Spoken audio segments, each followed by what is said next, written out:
Griff, we should be live right now. You can still hear me, right, brother? Yes, sir. I can still hear you. All right. We're gonna peace family. Welcome back to another show. Black Magic 363.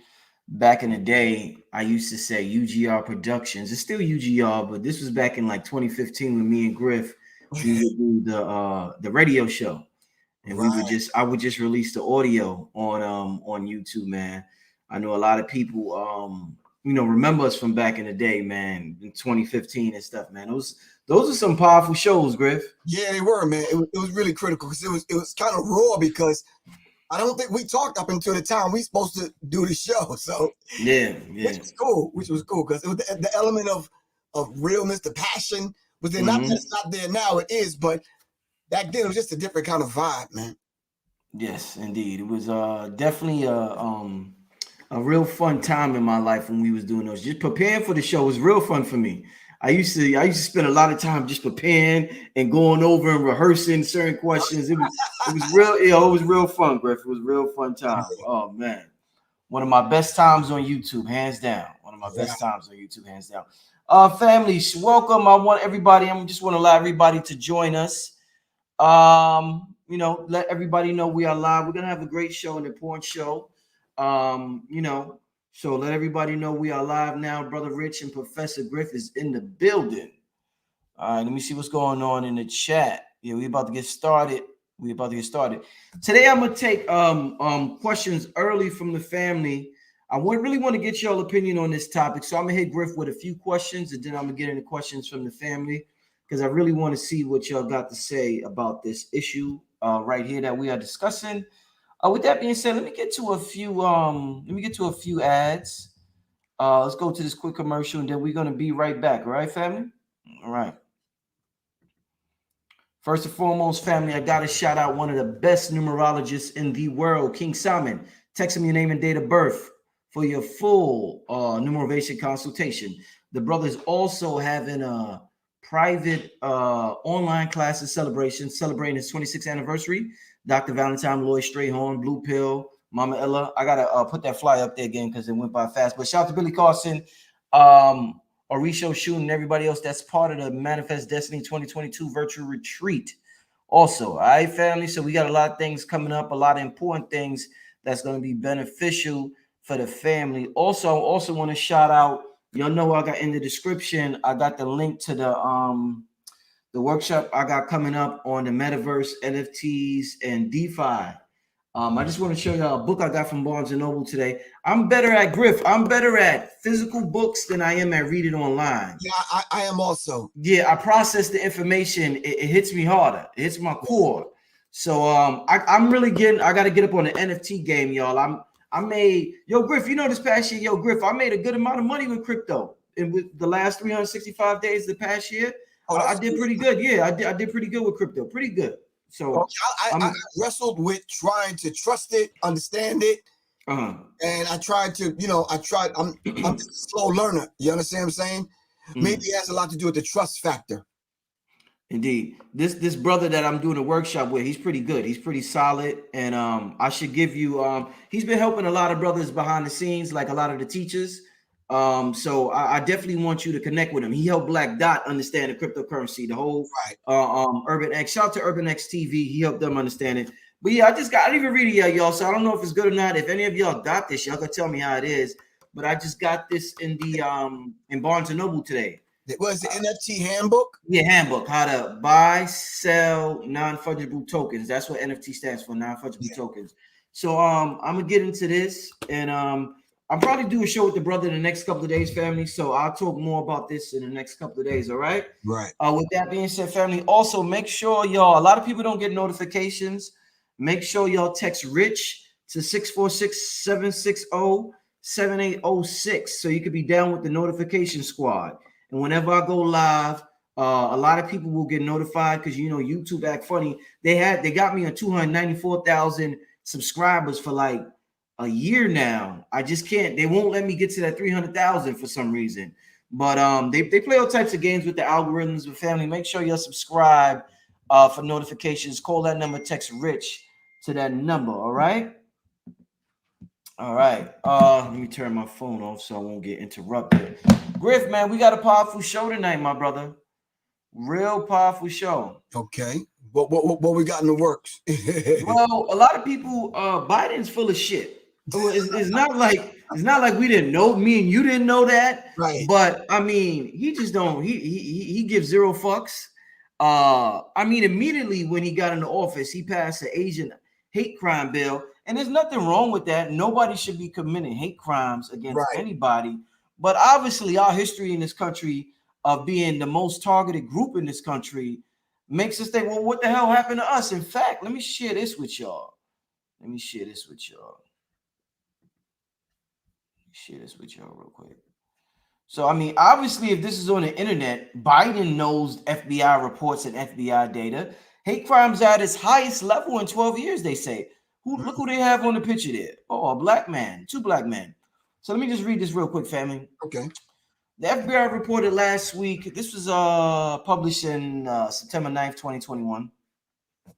The FBI reported last week that 15,136 law enforcement agencies submitted incidents reports involving 7,759 criminal incidents motivated by bias toward race, ethnicity, ancestry, religious, sexual orientation, disability, gender, and gender identity in 2020. That's the highest number of reported hate crime incidents since 2008, when 7,783 incidents were reported, and it reflects an increase of about 450 incidents from 2019. Let me skip around a little. Hate crime incidents targeting people because of their race make up the largest category by far. Out of more than 10,800 people who reported that they were the victim of a hate crime last year, 61.9% were targeted because of their race, ethnicity, or ancestry. Bias against African Americans, overwhelmingly, that's no surprise. Let me say it again. Bias against African Americans overwhelmingly comprise the largest category of race-based hate crime incidents, with a total of 56% of race-based hate crimes being motivated by anti-black bias. So we hear all these words. We hear anti-Semitic and anti-this and anti-that and xenophobic. We always been the target in this country when it comes to racial incidents. It's no surprise to me that we make up the largest number of hate crimes in this country. But for some reason, when we talk about it, people act like we're crazy. Candace Owens would say we're being victims and playing the victim mentality, and we're race baiting. That's her favorite word. We're race baiting, and we're living in the past and all that. So anyway, my point is Biden did this. He made a hate crime for Asians. Then he makes he gives money to Afghan refugees and immigrants, and he's just doing all types of shit.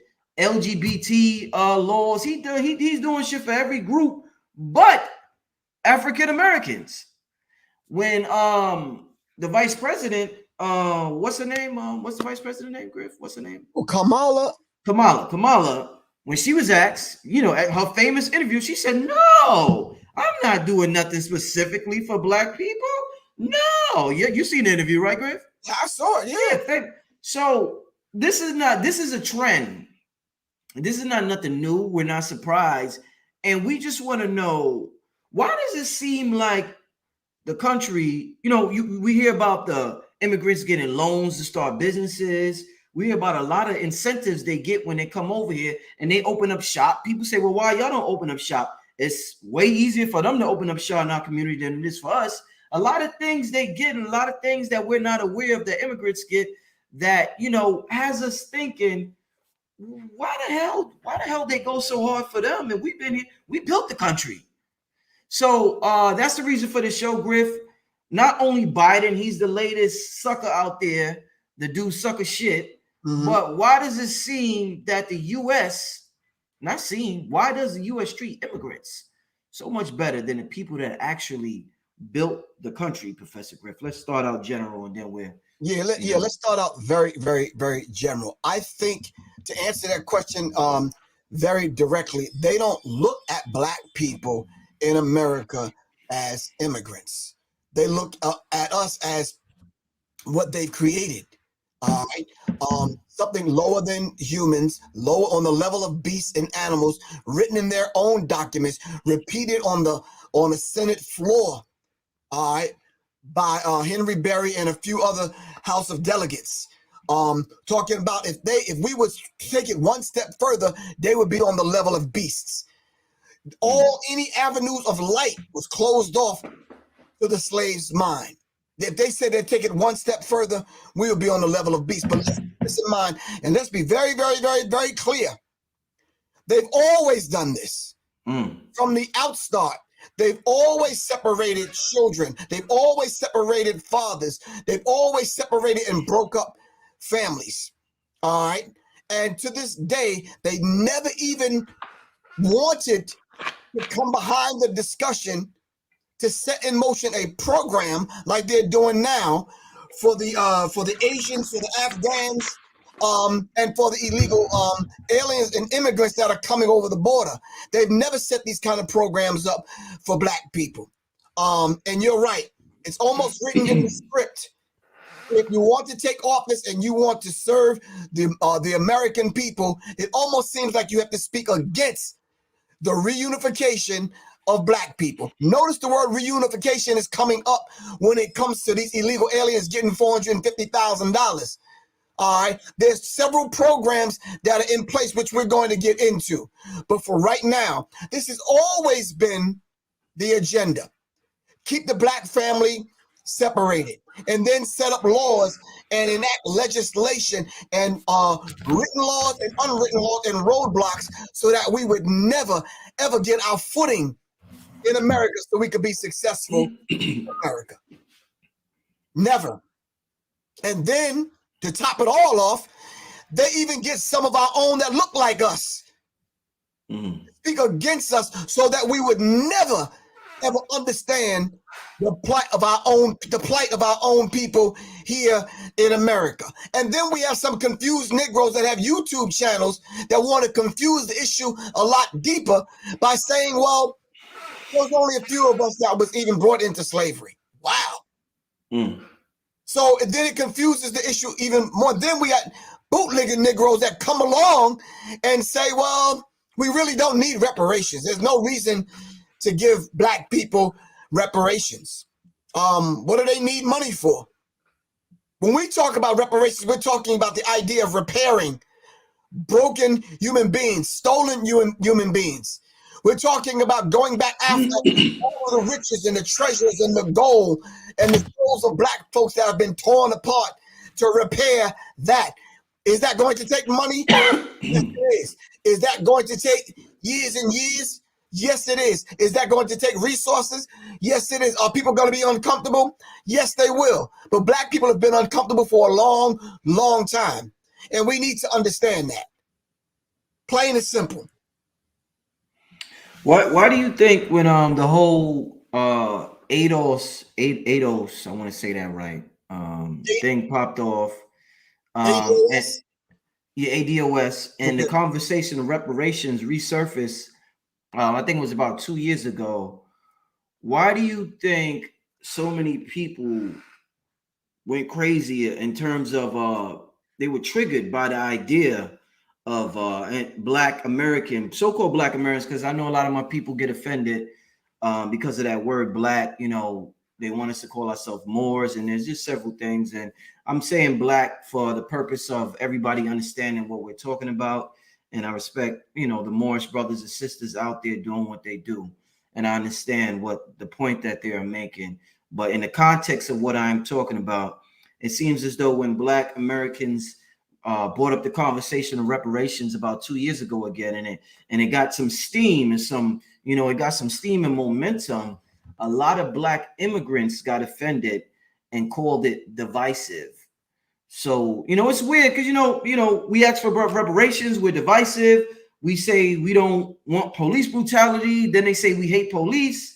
We say we're heterosexual. They say we're homophobic. So it's like anything we do, they throw, we're divisive. We hate the police. We're homophobic. And we're like, no, we're none of that. I'm not divisive. I don't hate the police. I just want y'all to stop killing us. And I'm not homophobic. I'm just a proud straight Black man. You know what I'm saying? Right. So why do you think so many Black immigrants got triggered by the idea of us getting reparations? I think, first off, I think they look at the whole idea of slavery as a Black American problem, and they don't want to be left out. It's almost like, let me use my Blackness and let me use certain code words, right, so I can fit in at my convenience when I need to. If I need to fill out a job interview, and it's more becoming of me and more advantageous of me or for me to say that I'm not Black American, then I'm going to do that. If I have to operate in certain circles and I have to say, well, I'm not from this country, I'm from a different country. I still identify as a Black man, but if I'm from a different country and I need to use that in certain circles, I will. If they need to use the fact that I'm Black American, and this hurts me also in certain circles and in certain conversations, they'll do that. But Brother Rich, we don't have the luxury of doing that. You understand what I'm saying? So when it comes to this idea of offending those of us that have never been through our struggle, it almost baffles my brain, because either you for us, and I don't want to say you're against us, but for right now, this conversation, especially the conversation that ADOS was having, some people just need to kind of step to the side and let us have the conversation. And then if you want to bring up the other things that on your agenda that you want to discuss, let us have our conversation, and then we can take some time out to have that conversation with you. If you need to be educated about the slave trade and the African diaspora, then we will have that conversation with you when we need to have that conversation. When we need to have the conversation with them taking Black people that was brought from Africa to America and Black people that were already here and enslaved us, and then took us for punishment, put us on different islands and shipped us and traded us, all right, and re-enslaved us in certain cases, then we'll need to have that conversation if you don't know the history. If you don't know Edward Blyden's work, then we'll have that conversation when we need to have that conversation. You understand what I'm saying? If you never read the book, There Is a River, if you don't know Kafir Boy, if you don't know the history of Haiti, or the Virgin Islands, or the islands, or the relationship between those that enslaved us here, the islands, Britain, Barbados, other islands, Brazil, and other islands. If you don't know that history, then sit this one out for a second and let us have the conversation so we can lay the basis for this thing. But to keep interjecting this and creating stumbling blocks so that we can't talk to the real enemy and the real person that got us all in this situation, not only us but you. You understand what I'm saying? Sit this one out and let us have this conversation. What I witnessed when individuals, I won't mention any names, ADOS and other organizations brought the conversation back up, I started seeing people choosing and picking sides rather than dealing with the issue. The only hang up I had with that is the way the issue was presented. All of the facts were not there in place, because Brother Rich, I'm 61, and this is the 4th time the reparations issue has reached this peak, and it almost seems like it's hills and valleys with it. If you would agree or disagree with me, it comes up, then it goes away. A few years later, it'll come up again. People will get their feathers ruffled, and then they'll make some statements, then it'll die out. And then it'll come again with different people, with different organizations. But what we need to do the next time we have the conversation is be all-encompassing. Mm-hmm.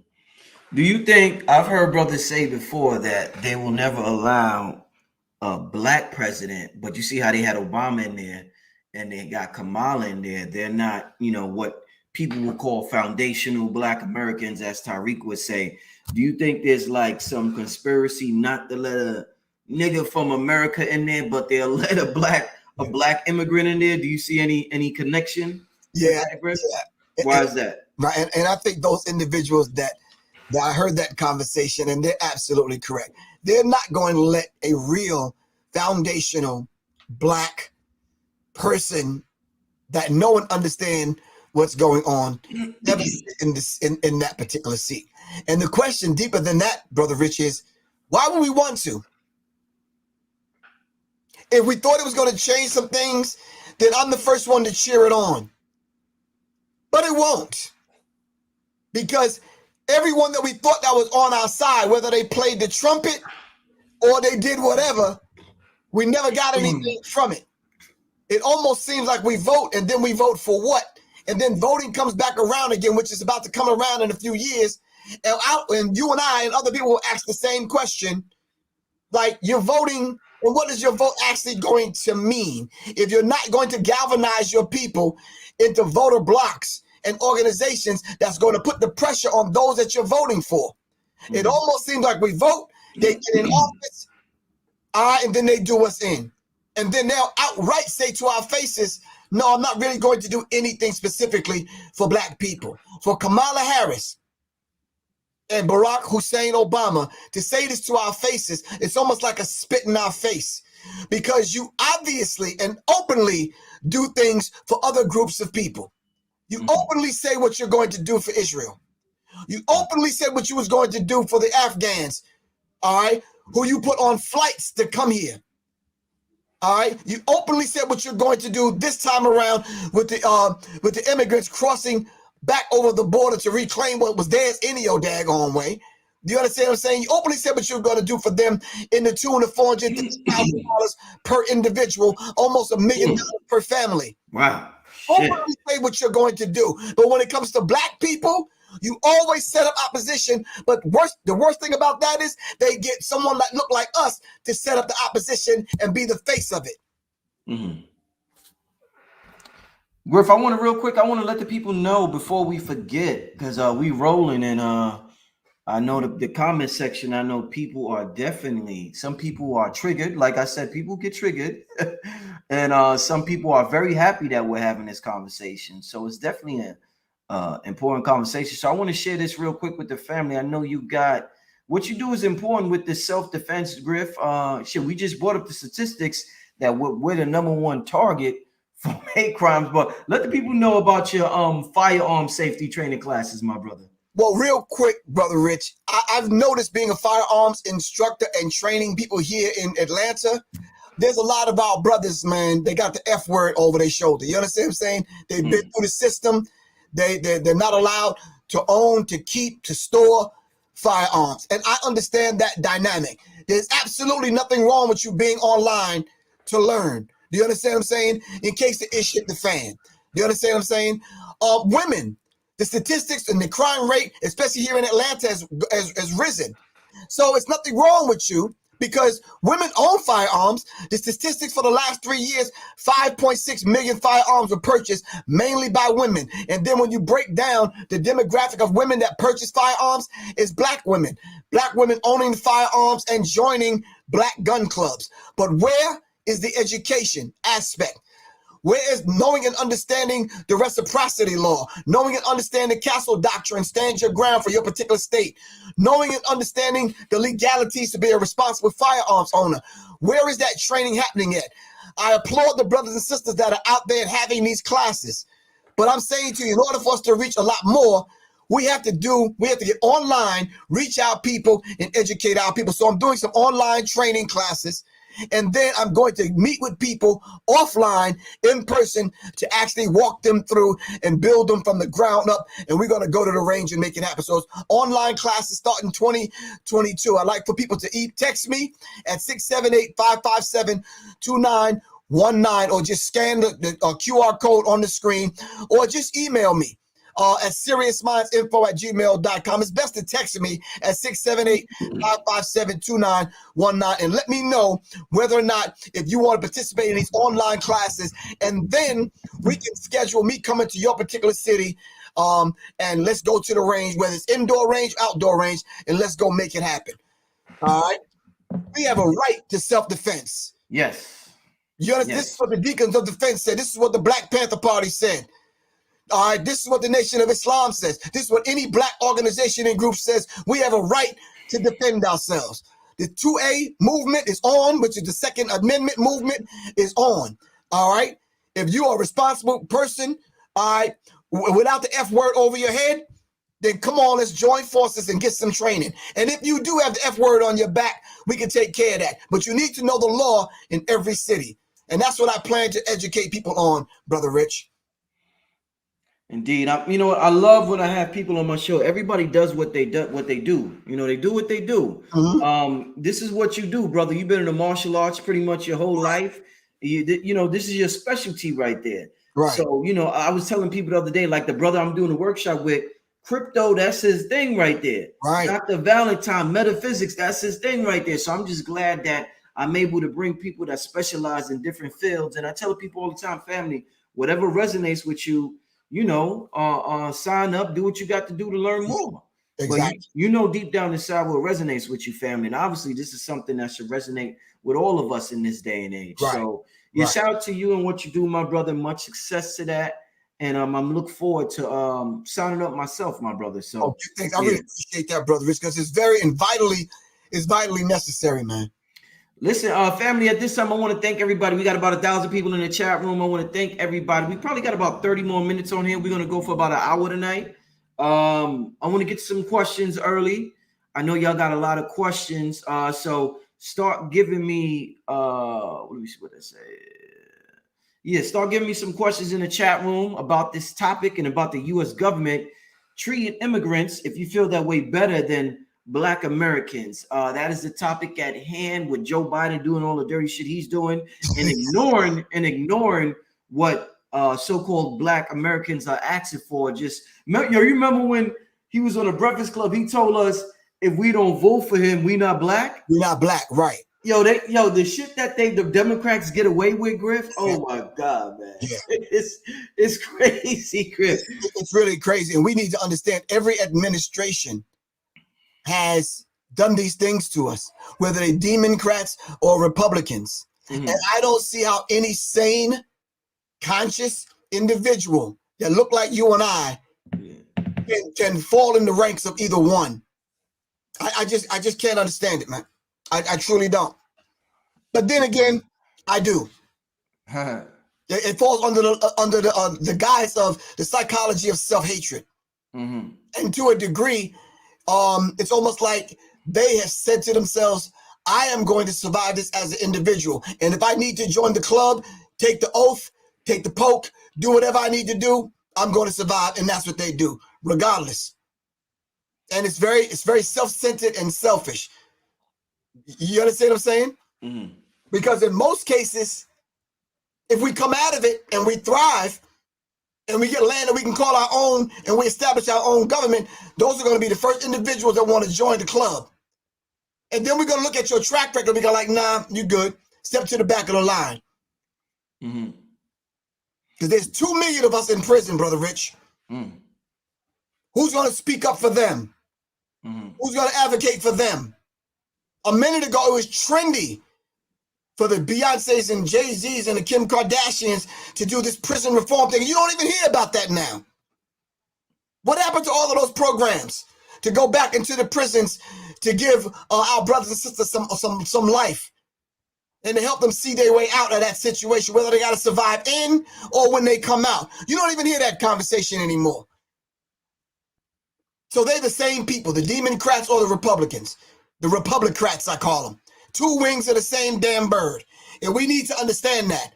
So until we start affecting the agenda of either party, Democrats or Republican, all right, then we need to know and understand that we're going to forever be in this situation until we come together, speak up, and speak out. Plain and simple. I was talking just like this, and someone says, well, would you ally with someone white that's advocating what you're advocating? I say, I'm advocating it. I don't care what the color of the skin is. Sometimes you need to align with people, align yourself with people in order to bring about the end result. A lot of times it's not the end game, it's how you get there. And we need to understand that particular dynamic, man. If I'm in the foxhole and I run out of ammo and I'm looking to my left and to my right and behind me and say, listen, somebody pass the ammo, do I care whether or not if it's a right hand go over my shoulder with a mag? Nah, I'm good. We'll have that discussion on the flip side of things. But right now, we need to survive. Plain and simple, man. We need to be smart about this thing. Oh, Professor Griff, I don't know, man. That sounds kind of shaky to me, bro. Yeah, all right. Who you think on this land that we got to negotiate these land rights? When we go to discuss 8 to 10 states that we can call our own, who you think got to give it up? We better be smart about this thing, man. For real. And know and understand who's on our side. Because some of the ones that look just like us are not on our side. Plain and simple. All right, let's get to some questions, Professor Griff. Let me see. What does the brother professor thinks of nationalizing as a people under international and individually removing the names of our slave masters? Do you understand that question, brother? I do understand it because I've heard it formulated in certain different ways, but I do understand it. And I agree, nationalizing as a people. But my thing is, we have to put people in place that will speak for the people by any, every, and all means necessary. We cannot go to the table having 15 different names, identify as 15 different groups. We have to come under one banner. I don't mind 20, 25 different people identifying themselves as different people coming under one banner. We could discuss the difference between ourselves on the flip side of it. All right. And then the last part of that question, yes, we need to give the slave master back his name, plain and simple. And that's one of the things that has bothered me over the years coming up, Brother Rich. Some of the most powerful men that I've sat at the feet at still wear the slave master's name. So yes, we're going to give him back his name. All right. And then, of course, we're going to come up under one banner and we're going to send representatives to the UN, to the World Court. All right. To sit down and speak for us in our behalf. What is wrong with that? You have an agenda. We need to come up under one banner to understand the agenda. And we'll discuss our differences when we get on the other side of the fence. There's nothing wrong with that. I agree wholeheartedly. Okay. Sonny Gray says, can Professor Griff address foundational Black Americans claiming their indigenous heritage in this country? I know Old Dirty Bastard used to always say he was indigenous. Now, Sonny Gray, you know as well as I do, as well as Brother Rich knows, that is a 8-hour conversation. Come on, Sonny. You know that's a conversation that if we mention a few things, how many people is going to upset without laying the basis for that particular loving argument. You understand what I'm saying? I can honestly say yes. Most of us was here. Yes. They brought some of us over. Yes. They traded some of us. Yes. This is a discussion that we have to sit down and have, and we need a lot more time than we have on this broadcast tonight. I respect and love that question. And we always need to keep that question on the table. And I respect Sonny Gray for bringing it up. But the idea of having a foundational Black American conversation right now, as far as our indigenous heritage and claim to this country, is a long, long conversation. And we need to bring the proper receipts. Professor Griff, why are gay rights more important than civil rights? This is from Cells HD. I think the idea of borrowing from the struggle of Black people, those individuals that live on that side of the railroad tracks, have integrated into our movement, and in most cases directed and misdirected the movement to the point where they wanted to see what they could get out of it. And I think when the time was actually right and ripe, they took advantage of that. And they put their sexuality before our humanism, before our human rights. They put their sexual rights before our human rights.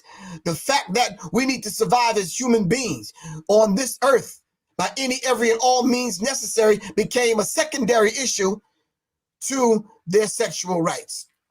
I think that's a conversation we need to have. And when we prepare the table of accountability, we're going to have that conversation. But let me ask this.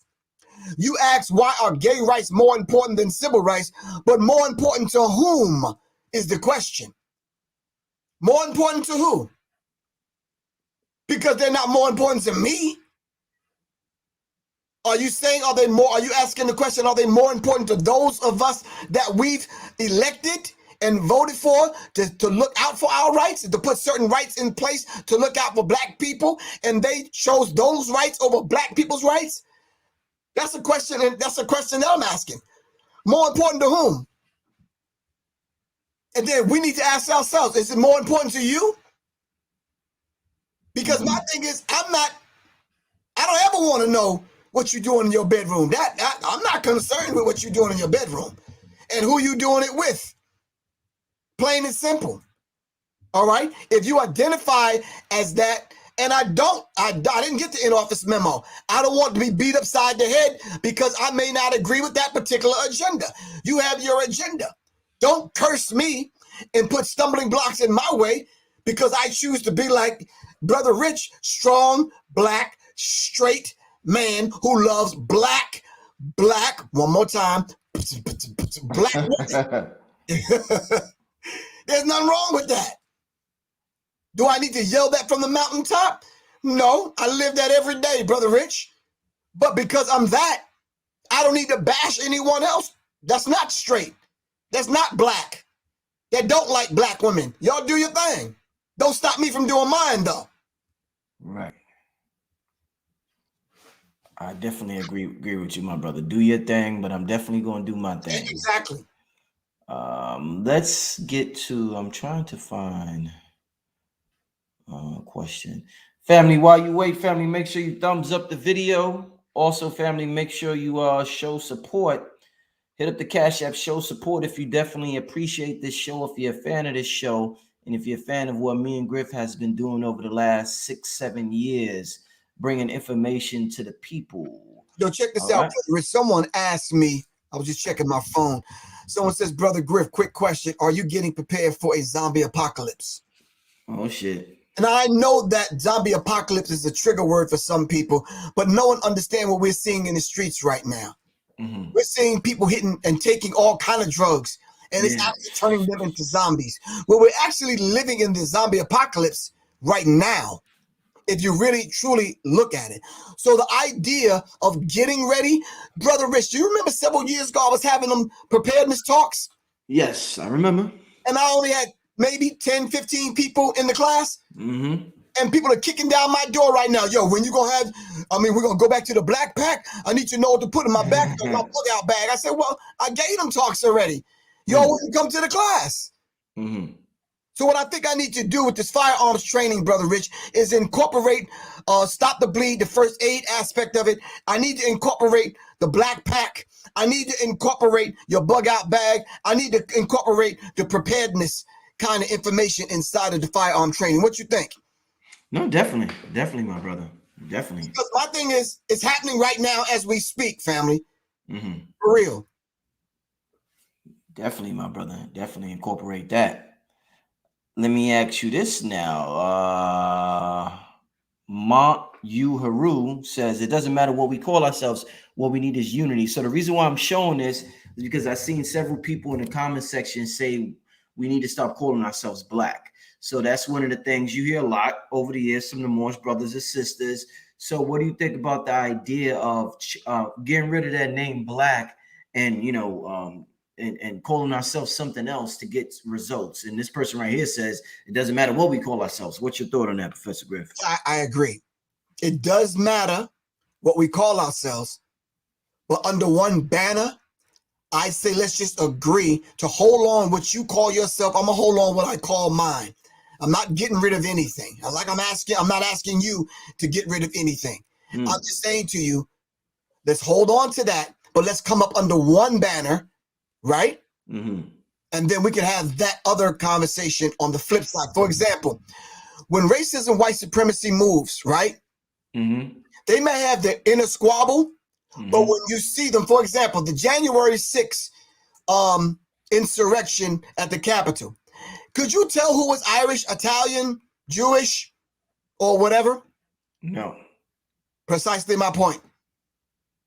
Now, those that are benefiting from the laws that are being passed in America, all right? Some people benefit and have certain privileges because they're white. And we need to understand this particular concept. We can have the petty conversation about what we call ourselves on the flip side. But for right now, all right, let's just go to what's common for all of us. And then on the flip side, we can have that conversation. There's nothing wrong, Brother Rich, of us getting North Carolina and Georgia and South Carolina and Alabama. And then wherever you want to live only with the Moors, you know, in North Alabama or South Tennessee, cool, then y'all do that. If the people that want to call themselves Hebrew or whatever, or the people that want to call themselves no name, whatever, we could do that on the flip side. But right now, I agree with the brother. Let's unite. Let's come up under one banner. Let's have one agenda. Let's everybody push the agenda. Get to the table. Put some people in front of us that'll speak to us. And let's get something accomplished. Indeed. Yo, Griff, you know what? Why is it that this is something I was thinking about? I just thought about. I be thinking about from time to time, and it just came to my mind again. Ever since I was a little boy, after they've been saying so-called African Americans are 13% of the population, bro. Our number ain't never increased. We've been 13% forever. God damn! I heard that coming up too, man. I was like, wow. So we are like, yo, do you think that's a blatant lie for them to say we're still 13%? Or do you think that statistic is true with only 13% of the population? I think it's a lie. I think it's improper propaganda. I think we have to keep the numbers low so that we don't really figure out the truth of what's going on. You understand what I'm saying? Once we realize that we are those that lead in education, all right, we always got to keep this thing in front. For example, I keep hearing, and I've kept hearing for a long time, we can't make progress because there's no black fathers in the home. Well, my dad passed away when I was 6, but my uncles stepped up. My older brothers stepped up. So there was a man there at all times. You understand what I'm saying?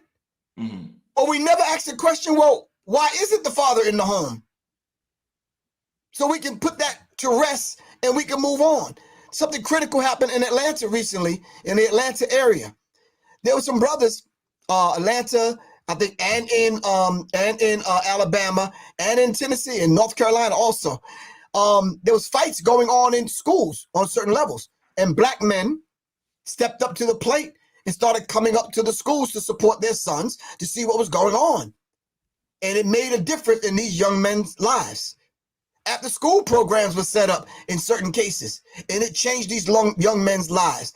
I'm saying those of us that are not in prison, those of us that are able, those of us that are not on drugs and, you know, not doing all these crazy things out in the street, when we can, we need to come together to set up these kind of this organization and show this organizational strength so we can look out for these young shorties that may not be ours. I'm Uncle Griff to anybody, all right, that I'm around at that particular time. All right. If I'm around you, Brother Rich, I'm your son's uncle. I'm your daughter's uncle. You understand what I'm saying? And I need to act like I'm a responsible, responsible human being in that role. So we can step up. We can support each other as far as the families are concerned. Dad's on duty. Thank you very much. In Louisiana, the dads on duty, there was a beautiful story. And then there was another story in Alabama and in Tennessee where the men got together and stepped up to the plate. Beautiful thing. We need to see that all across the country. Indeed, indeed. All right. Shout out to Kafunya. I see you in the chat. Kafunya, peace. Yeah, Sister Kafunya. Shout out to the queen right there.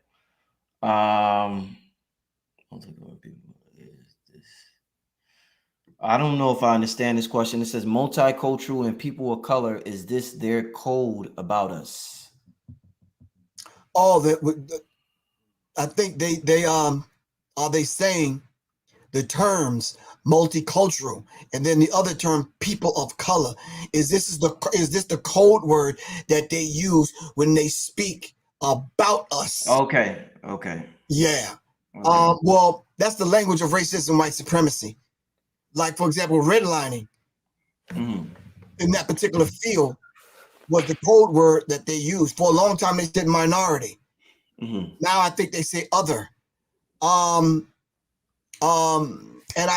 These code words that they come up with, if we don't know the language of racism, white supremacy, as given to us by Dr. Neely Fuller Jr. in the code, the compensatory code, I think we need to kind of take our time to study what Neely Fuller Jr. gave us so we can understand their language. And it's definitely coded language. And they know what they mean when they speak to one another. You understand what I'm saying? Like, for example, they used to say you guys all the time. And we picked up on it that you guys meant black people. You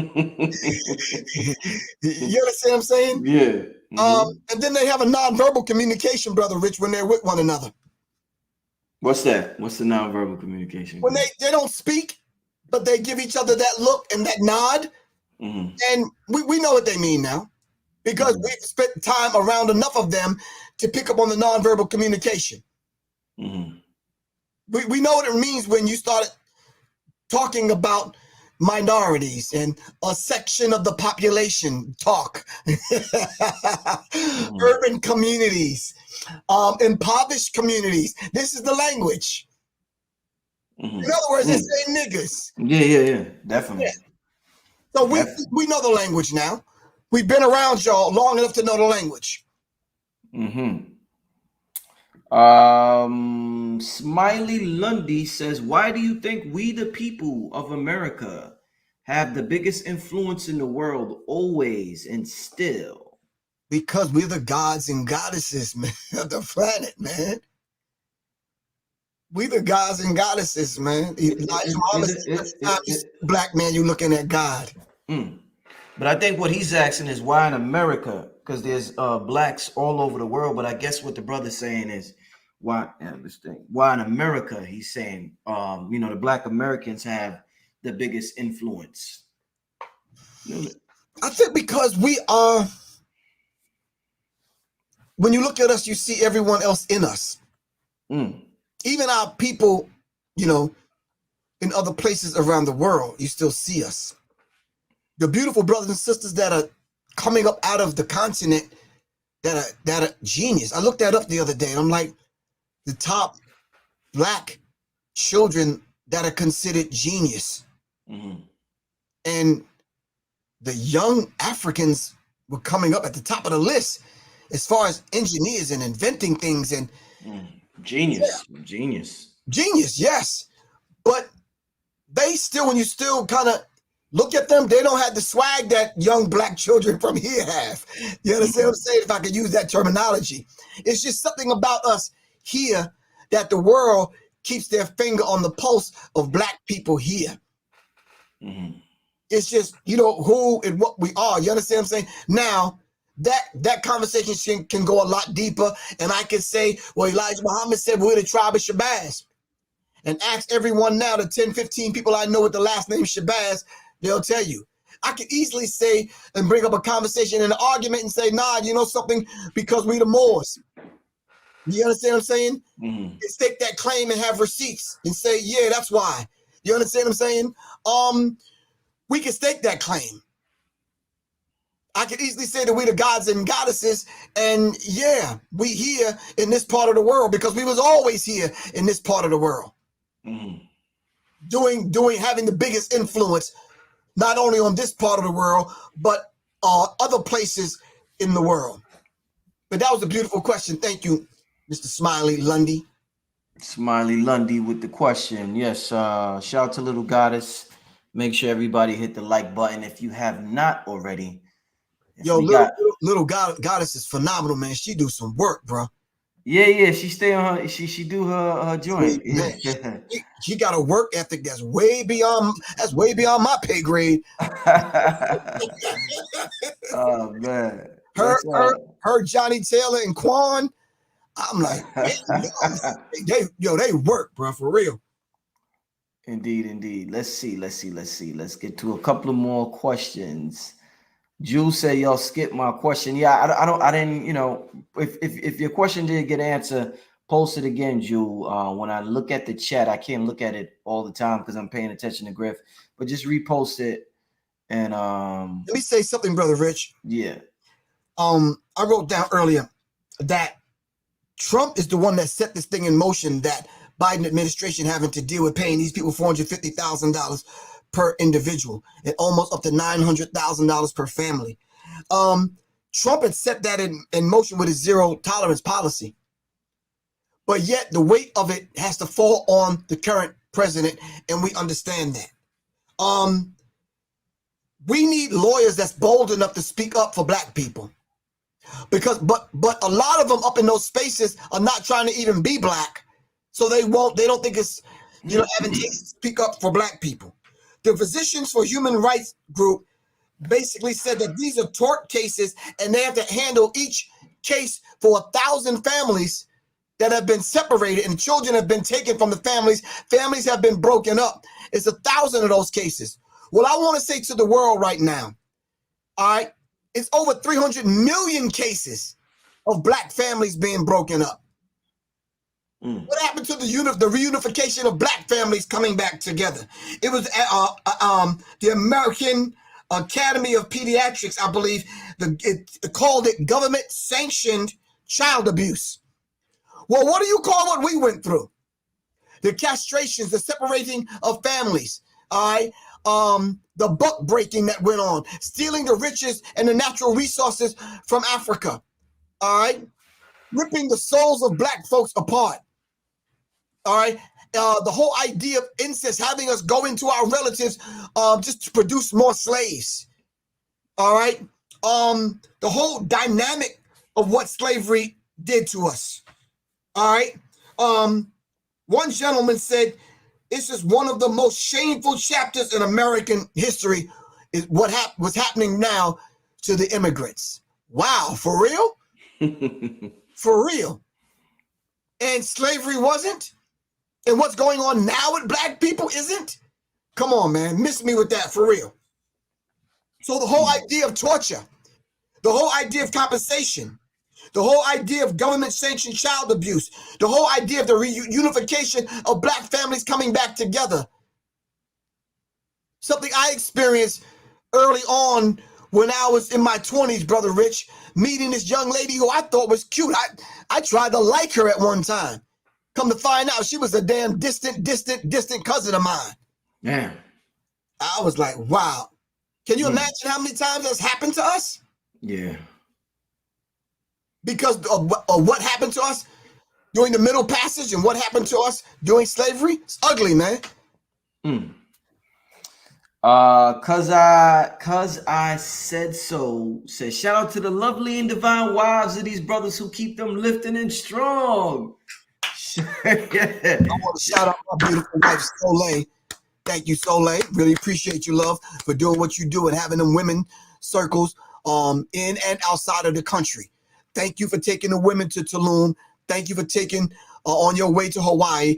Thank you. You're on your way to Costa Rica and other places, having these women circles so you can make sure our sisters are whole.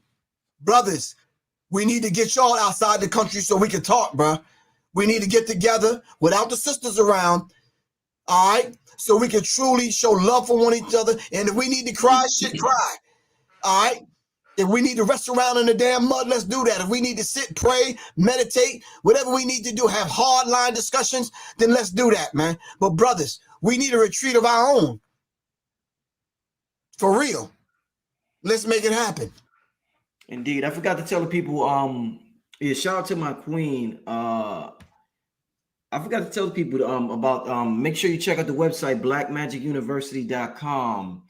Got a lot of beautiful, all my workshops I post up there. So make sure you check that out. But my queen put that together for me. She's always helping with certain things. The layout is real nice. So when you go to the website, Brother Rich, his queen put that together, and I appreciate it. That's your logo right there up top? Yeah.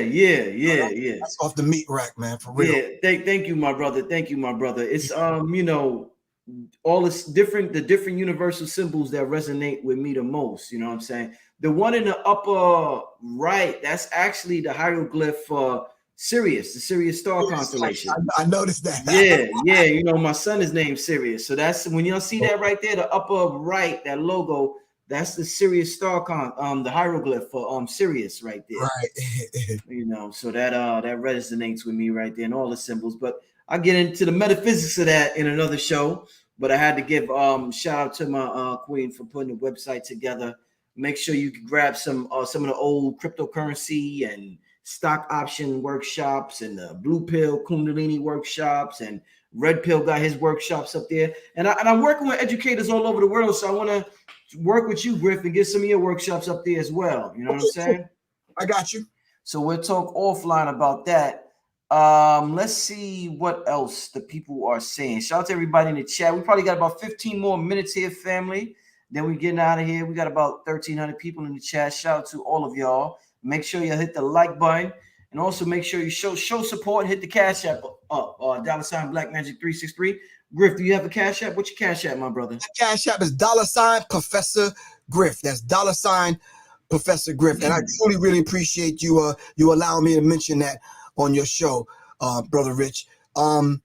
This idea of having to support one another, we need to make it real. Sometimes we don't even talk for a month or two. But I still let people know, go there, check that brother out, because he's always having someone on. It's always an interesting conversation. Do you understand what I'm saying? We have to do that for one another. And little God has brought that up today. You understand what I'm saying? Thank you, Quan. Really appreciate you. That we have to begin to support one another. You understand what I'm saying? So somebody said you sent Brother Rich some resurrection stuff that you had made. I got a platform. How can you come? Like, I said, me and Brother Rich got a relationship. Come on. We got to build a relationship first. I'm like, come on, man. Yeah, I need some more. I gave you my address. You ain't sent me no more. Bro, I got you. I got some more on deck. Let me see it real quick. You got it. I got it. I got it right here up on top of the refrigerator. Show the people real quick. Resurrection. Fellas, you got a queen. You need to get you some of this right here.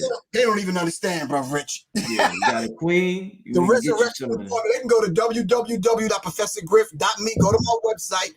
I got about 30 bottles. That's all, y'all. So, yo, Brother Rich, they take a while to put ferment or something, or put together. Oh yeah. It takes 6 weeks for this to sit in the dark, Rich. Damn. You understand what I'm saying? This is not something we put together like in a couple of days. This has to sit.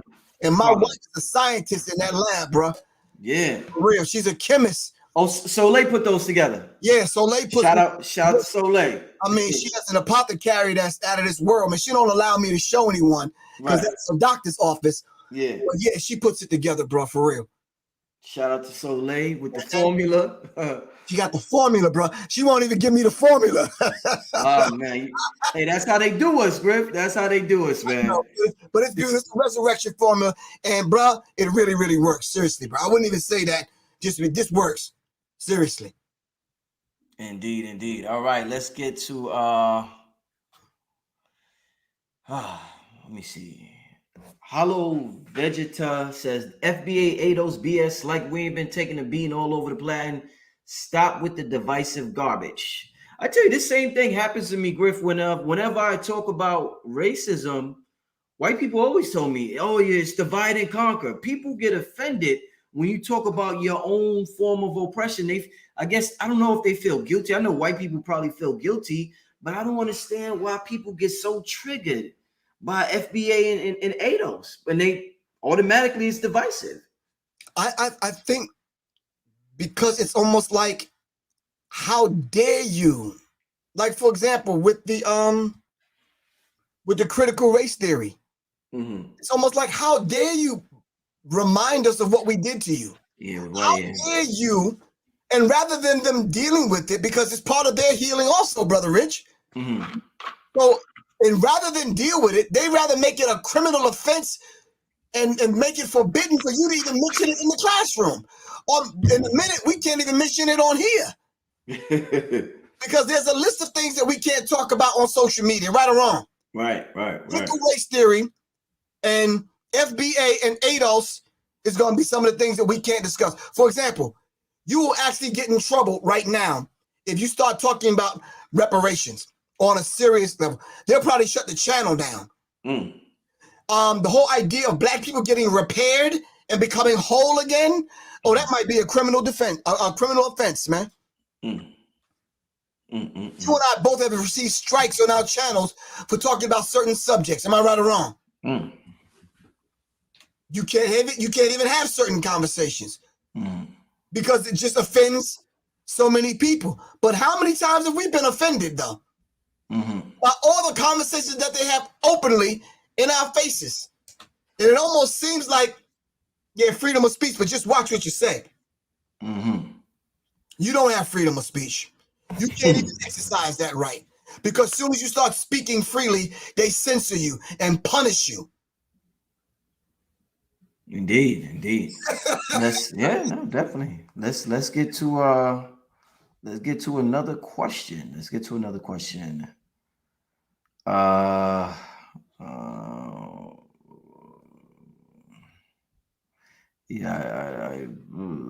me see. I don't want to post that. I don't want people to think. Well, let me get to another question. Yeah, and I think some of the people, they don't realize, Brother Rich, you and I are one step away from getting our shows canceled. And there's certain things we just can't put up on the screen, nor can we mention. Yeah, man. They came after with that Jabberwocky. They came after our channels hard this year, man. Hard. And then I applaud RZA for he's in that fight deep. And he gets a new channel every other week, man. Oh, definitely. It's like hey Griff, Richard Carson wants to know, can't we file lawsuits for reparations? What do you think about that? Yes, but Richard Carson, who are the ones that's going to take that particular fight to our open enemy and our oppressor? You have white women screaming at the top of their lungs talking about, I don't want my children being called the oppressor in classrooms. Who's going to take that argument to them? Who among us that have been educated by them, but understand our struggle, who's of us, that's going to take that reparations conversation to them in the form of suing the United States government? For example, I have it right here. Tort cases. Now, if you understand tort cases, this is how the illegal immigrants coming across the border are able to sue the United States government under tort cases. And what they've done from that point, the lawyers have gotten all of the human rights organizations on their side to plead their case. Who is going to do that for black people? You don't find too many of them even wanting to be black, Brother Rich. So take that lawsuit, tort kind of information to the United States government saying you violated us and this is what we need. It's very difficult, Brother Rich. Very difficult. Somebody said Dr. Claude Anderson filed lawsuits for reparations and against the Native Americans too. Yeah, I have to look into that. I'm not I don't know too much about that. I don't know too much about that either, but we are the Native Americans. And I don't know about the other $3, $4, and $5 ones, but we are the Native Americans. You know what I'm saying? So, and if he did, which I'm not sure he did, I'm going to look into it. So we're not going to speak on it because no investigation, no right to speak. Pertaining to your gun classes, Griff, are the classes beyond just having to be in Atlanta? Can you host a class in Michigan? Yes, I can host a class anywhere on the planet. But the issue with that, Brother Rich, is there's certain laws that pertain to Michigan. Right. I as an instructor have to adhere to. And we have to, you have to understand that. You understand what I'm saying? So we got to educate. We're going to dig up the law for Michigan. We're going to educate the brothers and sisters in Michigan according to the law. And then we could come set up the classes I could come there, we could set the classes up, and we can actually go through the physical classes in person. But what I would like to do is make sure everyone get the class online first, so you can at least get the basis and the basic stuff down pat. So we don't have to spend a lot of time in the classroom on that. We can go right to the field. You understand what I'm saying? No, yeah. For example, Alex Baldwin. We heard the drama he went through recently, right? Alex Baldwin violated the first rule of firearm safety. What's that? You don't point your gun at anything that you're not willing to destroy. Number one, keep your finger off the trigger and outside the trigger guard. Number two, do you understand what I'm saying? Mm-hmm. So you don't point your gun at anything that you're not willing to destroy. What happened to that basic rule? And if you keep your finger off the trigger, and then every time you pick up a firearm, you check it twice. Keep your finger off the trigger and don't point at anything you're not willing to destroy. That woman will be alive today. But Alex Baldwin is anti-gun. But Alex Baldwin used guns in his movies to kill people, but yet you're anti-gun. Come on, bro. Yeah, you think that was like some Trump setup, Griff? You think that was what you think? I think there was some inside stuff happening, yes. Whoo! Let me reserve that that comment. You don't want to say too much on that, huh? Nah, I don't, because when I first heard it, I'm like, wow. I knew all along what an armory does. When I started having that conversation with people, they was like, what is that? I've been on movie sets before. You understand what I'm saying? Even one of the movies that I was in called Turntables, low budget film, there was an armory on set because there was actual, explosives. There was actual firearms being used. So I even understood then you got to check them and then check them twice. Sign off on them. Make sure they clear to use. Those steps were not followed even on the movie set that Alex Baldwin was on. If you're anti-gun, let's not use guns for your movies, man, for you to make millions and millions of dollars if you're not going to follow the basic safety rules of every firearms owner. Very responsible one. Come on, man. Somebody said Johnny I think they took OJ's Johnny Cochran was going to sue. And then they said he had a big reparations case against the government, I think. And he died right before. You heard about that? No, I didn't. No, and I think that if that is true about Claude Anderson and it's true about Johnny Cochran, I think to get organizations and influential people and organizations behind those particular suits, I think they would have fared a little bit better. I think so. You understand what I'm saying? It's better to walk in the courtroom with 20 million signatures as opposed to you walking in there with some folded up piece of paper. Yeah. Brother Rich, treat all guns as if they were loaded. That's what he failed to do. Treat all guns as they're loaded. Always do a clearance check when you're picking up a gun and you're using a gun. You understand what I'm saying? And never point a gun at anything you're not willing to destroy. All right? And always know your target and what's beyond your target. Basic firearms rules, man. Basic. Indeed. Royce Amuru Bay says, can't file a lawsuit as black. We are Al Mori Canos. Okay, no, pardon me if I mispronounce it. Don't nitpick with me. But okay, I hear you, Royce. I hear you. I definitely hear you. We are the Aboriginals, Master Green. Yes. Well, my thing is all of these names that they're mentioning, putting on the screen, they'll be in the lawsuit. We're going to say black people, and then in parentheses and brackets, we're going to have all the names. Ain't nobody going to get left out. That's how we're going to do that. So don't say what we can't do. They said the Native Americans couldn't do it, and they got casinos and land, money, and everything else. So stop that. Indeed. Let's we're about to get out of here, family. I appreciate everybody for tuning into the show tonight.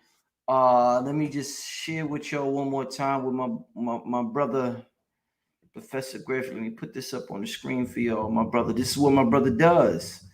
I bring people on the show and they do what they do. This is what the brother does. We're talking about firearms safety training classes. We need to build these individuals from the ground up, Brother Rich. I know so many people that own firearms, and when you ask them basic questions, they just the four universal rules I just read to you. If we don't know those off the rip, then it's a problem. You understand what I'm saying? So what I want to do is get the individuals in a classroom. You understand what I'm saying? So we can discuss these things. So we can say we actually, by the time I see people in person, Brother Rich, we ready to go, man. We ready to click the light switch on.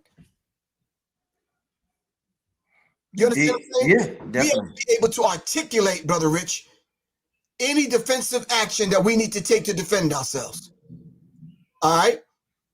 And then I need to introduce them to those organizations, like I have on the screen, the USCCA, that can protect the individuals if we have to find ourselves in those defensive kind of situations where we got to defend ourselves using a firearm.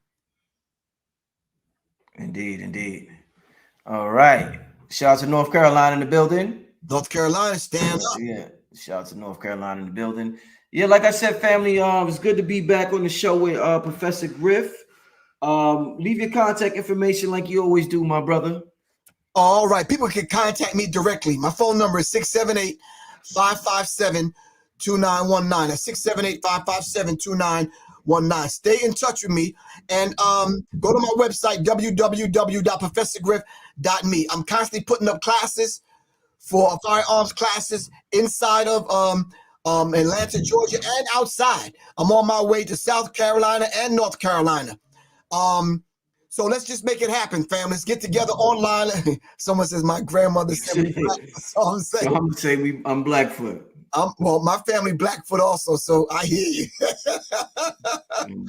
But anyway, people can contact me directly. My email address is seriousmindsinfo@gmail.com. seriousmindsinfo@gmail.com. Brother Rich, we got to talk about your symbol, man, that your wife created, man. It's fly, seriously. Definitely. It's funny, Griff. It's inspired by Harry Potter. It's inspired by Harry Potter. They got the crest, right? Yeah, the crest. They got the what's that university? The Hogwarts University. So I'm into the metaphysics big. So I need my own crest. You know what I'm saying? So I had to design my own crest. Hey, family, before we get out of here, make sure I was telling you about the book I got. I got the link in the description for the upcoming NFT, Metaverse, and DeFi workshop that's coming up December 11th. Make sure you sign up, family. It's very important what's going down. They plotting big moves behind the scene, family. It's very important what's going down. If you did not get, I promise everybody who signed up for the workshop, you will get the last workshop we did for free, so you could catch up and you could be ready for the December 11th workshop.